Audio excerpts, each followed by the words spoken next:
Bonjour. Je sais pas si je vous ai déjà rencontré. Non. Alors ceci est pour vous. Et moi je fais des reportages YouTube. Vous connaissez YouTube? Ouais. Donc je suis ce qu'on appelle un YouTuber. Ok. Alors je filme un petit peu les jeunes dans la rue. Vous êtes jeunes? Ouais. Alors j'ai juste quelques questions à vous poser, vous allez voir c'est pas long. C'est qu'est-ce que vous croyez après la mort parce qu'on y va tous? Alors écoutez, c'est une question en vrai que je peux pas trop savoir la réponse. Ouais, Mais je suis chrétienne donc. très bien, comme moi. Il y a une seconde vie après la mort. D'accord. Donc alors si vous êtes chrétienne, c'est que vous croyez en Dieu. Oui. Vous croyez aussi à un enfer et à un paradis. Ouais. Parce qu'il est donné à l'homme, comme à une femme, de mourir une seule fois et après cela vient le jugement, ce qui est écrit dans la Bible. Donc aux yeux de Dieu, comment est-ce que vous savez si vous faites du bien ou du mal? Sur quoi est-ce que vous vous basez par exemple? Sur le respect, aider les autres en cas de besoin. Ouais. Il y a plusieurs choses, mais malheureusement, je suis un peu vague sur le sujet parce que je sais pas trop. Vous savez pas trop comment il faut faire quoi. Voilà. Alors regardez, c'est très simple. Moi je remplis pas les bancs des églises, hein. Si vous y allez je critique pas, mais ni dans une secte, ni dans rien de tout ça. Moi je suis simplement chrétien. Pas ni de témoin de Jéhovah, ni rien de tout ça. Il y a une loi que Dieu nous a donnée parce qu'en fait tout est régi par des lois. La loi de la pesanteur, elle existe. La loi d'aérodynamique aussi. Vous prenez une tomate ici, il ne poussera pas au pôle Nord. Tout fonctionne comme une horloge.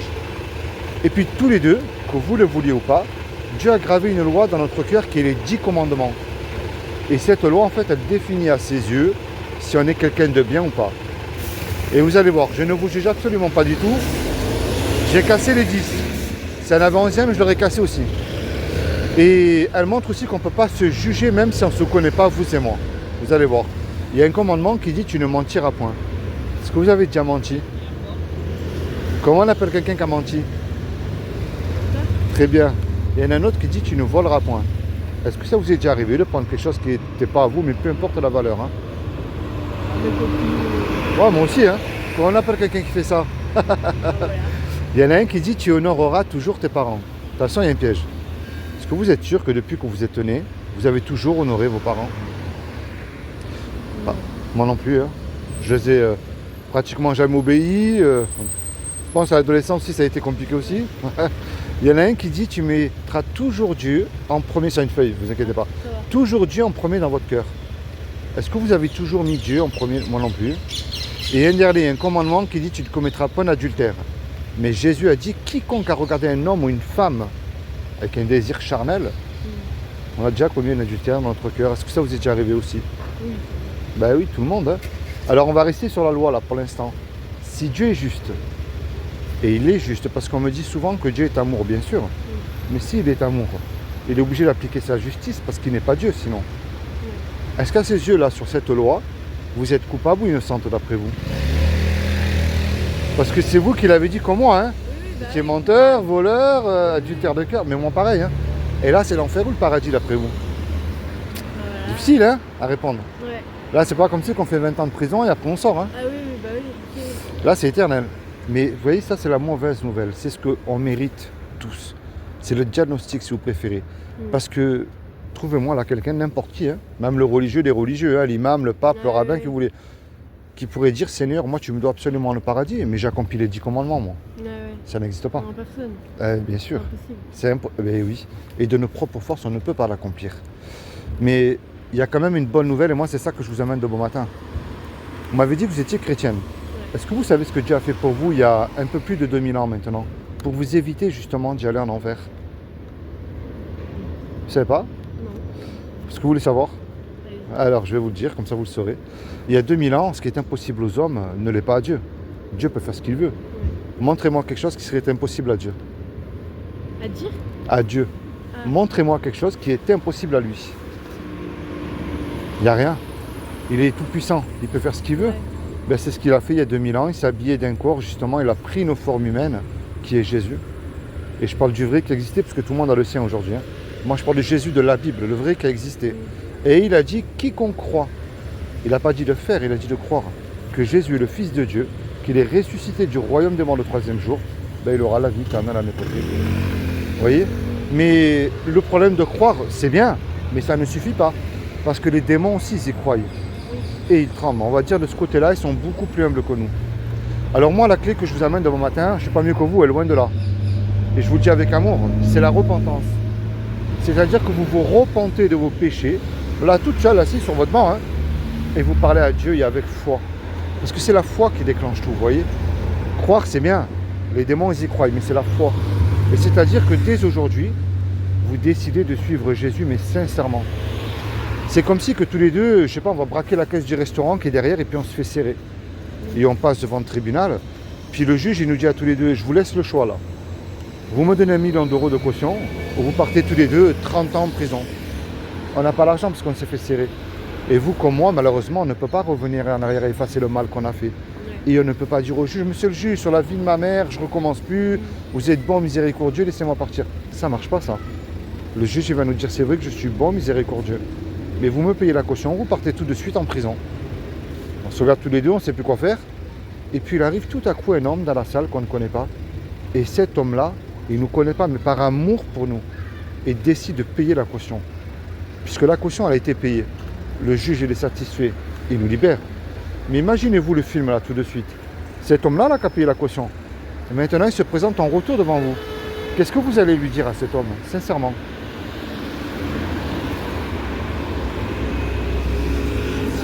Il doit quelque chose, quoi. Ouais.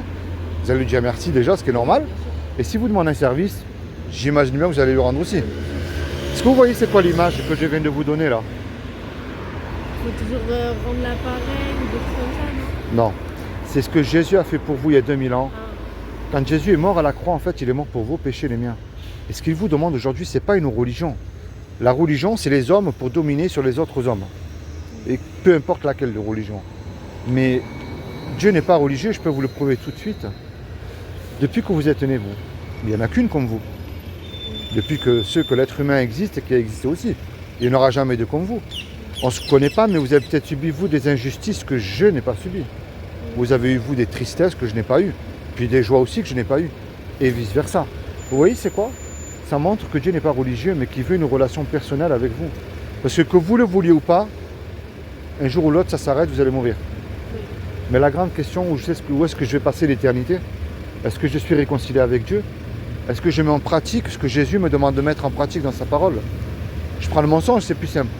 Vous allez dire là, sur le banc, si je mens, ben, je m'en fous, hein, personne ne le sait. Mais je ne peux plus faire ça, moi.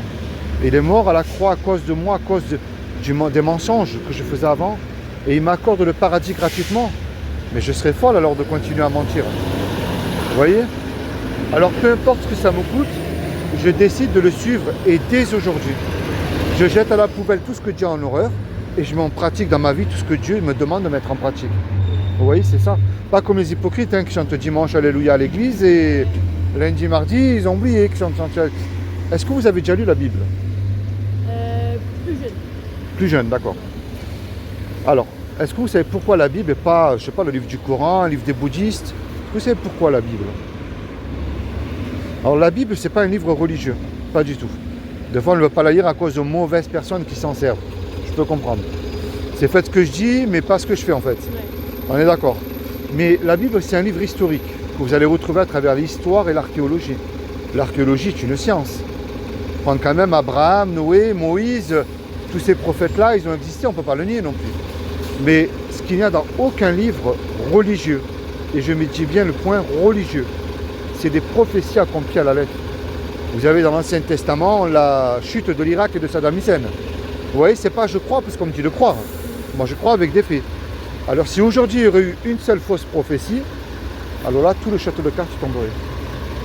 Et même les scientifiques se basent sur la Bible.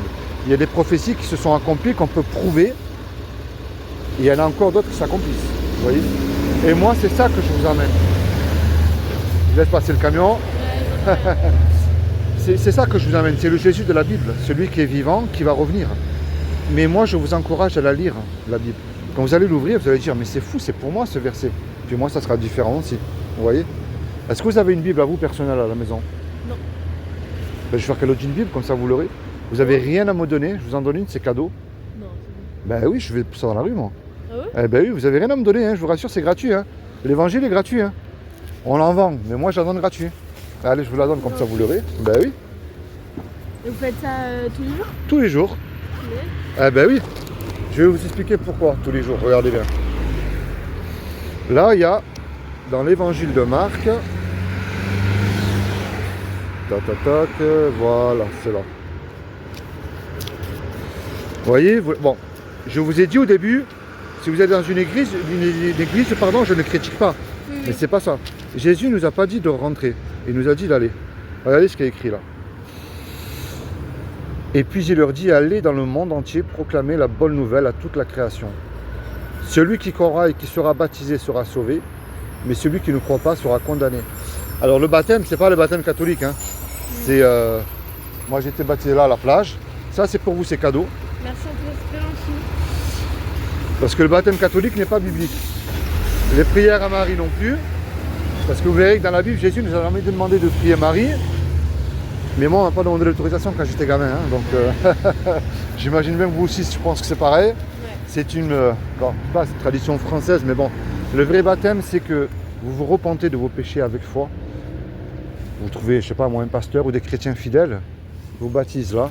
Et c'est ça le vrai baptême, vous voyez. Et vous décidez de suivre Jésus dans votre vie. Si vous êtes en couple, vous mettez Jésus dans votre couple. Vous êtes étudiante ou vous travaillez, vous mettez Jésus dans vos études ou dans votre travail. Et c'est ça qu'il demande, vous voyez.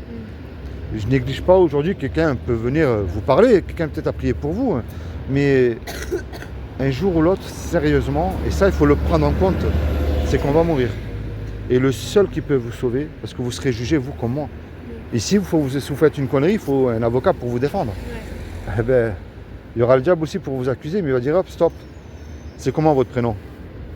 Gina. Angelina? Gina. Gina. Gina, elle m'a choisi, elle m'appartient. Et vous voyez, c'est lui que je vous emmène, moi. C'est ce sauveur-là. Alors si je me suis trompé, ben écoutez, je n'aurais rien fait de mal, on aura rigolé tous les deux quelques minutes. Mais si c'est moi qui me trompe pas, Gina, c'est toi qui perds gros. Je vais pas rentrer dans les faits, mais regarde le petit Naël, le pauvre, quand il est parti de chez lui. Il ne savait même pas lui-même qu'il n'allait pas rentrer. La mort peut arriver à tout moment. Ah oui, je l'ai constaté. Et ouais, Ça arrive comme ça. Hein. et ouais. Mais c'est après. Ouais. Tu vois, c'est moi, c'est lui que je t'emmène. C'est le Jésus de la Bible. C'est lui qui peut te sauver. C'est lui qui peut t'aider. Tu comprends? Oui, oui, oui. Ah bon, sois béni. Merci de m'avoir supporté quelques minutes. Merci. Puis merci pour les quelques minutes que tu m'as accordé aussi. C'est super sympa de ta part. C'est intéressant, donc c'est normal. Ben moi, j'espère que tu vas la lire. C'est ça le cadeau. Je vais la lire, ne vous inquiétez pas. Et mets-la en pratique dans ta vie de tous les jours. Ne laisse personne te dire que Jésus est une religion parce que ceux qui disent ça, ils ne le connaissent absolument pas. Encore moins ceux que tu trouves là-dedans. Hein. Ah oui, je Ah, sais. encore moins. Mais il est plus qu'une relation personnelle. Il est un sauveur. Et il faut, après, c'est à toi de décider s'il va être ton Seigneur. Oui. Comme je t'ai expliqué pour le mensonge. Je dis pas que tout ira mieux. Hein. Je serai un gros menteur. Hein. Ouais. Moi, je te parle pour après. Moi, c'est après que ça m'intéresse. Ouais. D'accord? Ok, Allez, sois béni. Bonne journée. mais merci beaucoup. Et merci à toi. Allez, bonne journée. Au revoir. Merci.